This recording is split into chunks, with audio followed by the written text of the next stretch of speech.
Avec la mission rédemptrice du Christ, on aborde le sombre mystère du péché. Une religion qui se dirait chrétienne et qui ignorerait ou seulement mettrait en veilleuse cet aspect du problème humain ne mériterait plus le nom de chrétienne.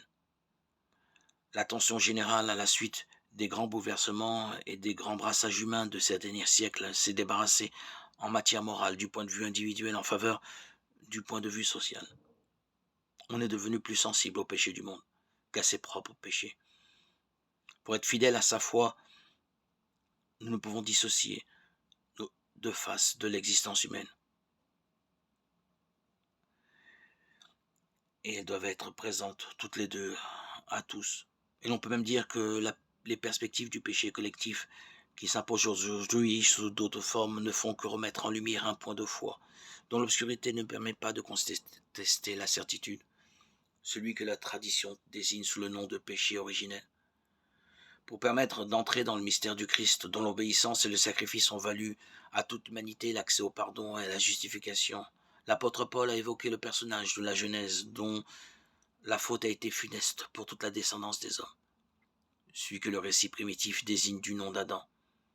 Nous croyons que la condition présente de l'humanité est grévée d'une déficience morale congénitale qui se rattache à une faute proprement dite. Cette déficience morale, nous la désignons par conséquent et par analogie du nom de péché originel. L'homme n'est plus tel que Dieu l'a voulu, il lui faut retrouver un équilibre perdu, que l'accumulation des fautes long des temps et des fautes personnelles de chacun rendent encore plus précaire. Cet équilibre, qui consiste radicalement dans un certain rapport de grâce avec Dieu, et dans l'appel gratuit à communier avec lui, n'est pas récupérable par le seul effort de l'homme. C'est une vraie recréation qui est nécessaire.